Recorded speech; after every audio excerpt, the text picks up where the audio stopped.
One of the main reasons the vast majority of people sim race is the online competition. Nothing can really replicate the feeling of having a wheel-to-wheel battle with a human racer.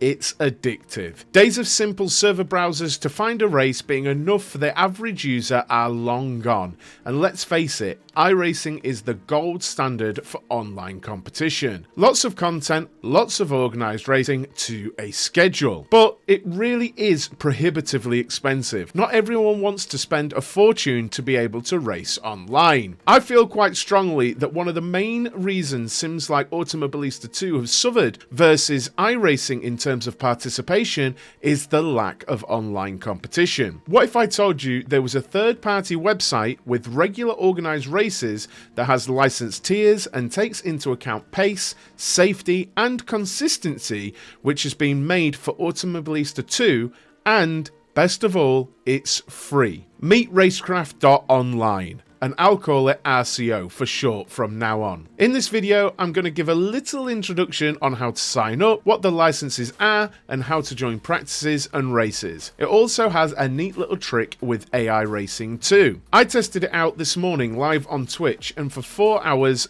time absolutely flew by. So sign up is super simple. Just click on the sign in at the top right of the main page on RCO, then enter an email, a password, select your region and link your Steam account. Make sure to check your email to verify your account, and then you're set up, you're ready to use the system. Before you can race, you must complete the Clean Lap Challenge. Every track requires you to complete this regardless of the series you're entering. So if you complete the Bathurst Clean Lap Challenge for the Copper Classic series, you can then enter races at Bathurst for any series that your license allows. For the Clean Lap Challenge, you must click on the practice button to sign up for a series practice.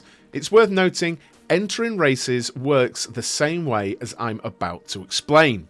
Practice and race servers are created on demand on RCO. If nobody signs up for either, then the server is not created. So you may have to wait once you sign up as the server loads. This usually only takes a moment or two, you're not waiting long. You can go ahead and use this time to open up Automobilista 2 if you've not already.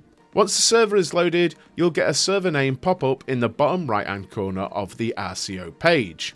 You use this by going to the multiplayer section in-game, clicking on the filter and typing in the server name in the server name box.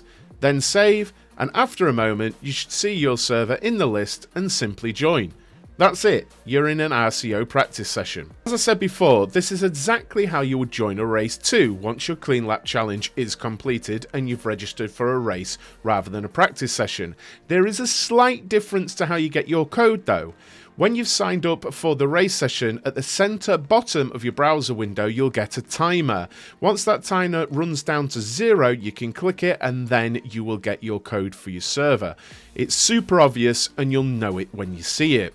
Licenses are something that are used on RCO too. These are Rookie, Bronze, Silver, Gold, Platinum and Alien.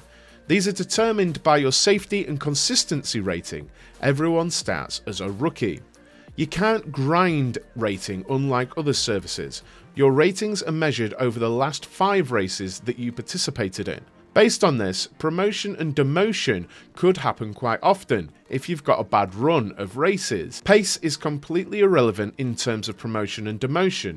RCO places a complete emphasis on safety and consistency for its licenses. Pace is only used to determine splits. Splits are a whole grid split up. Say 40 people sign up for a race, RCO would split them into 2 races of 20. Each group of 20 would have a pace rating as close as possible to each other, so in theory you should get a competitive race. Safety is based on incidents per minute, so obviously you want less. It's worth noting, because of this, if you rage quit a race, your ratings will take a dive as it makes your incident per minute much higher. Added to this, all ratings will be lowered if you don't finish a race. So it's better to finish even if you have a bit of a crash and a disagreement with someone. Consistency is based on lap times.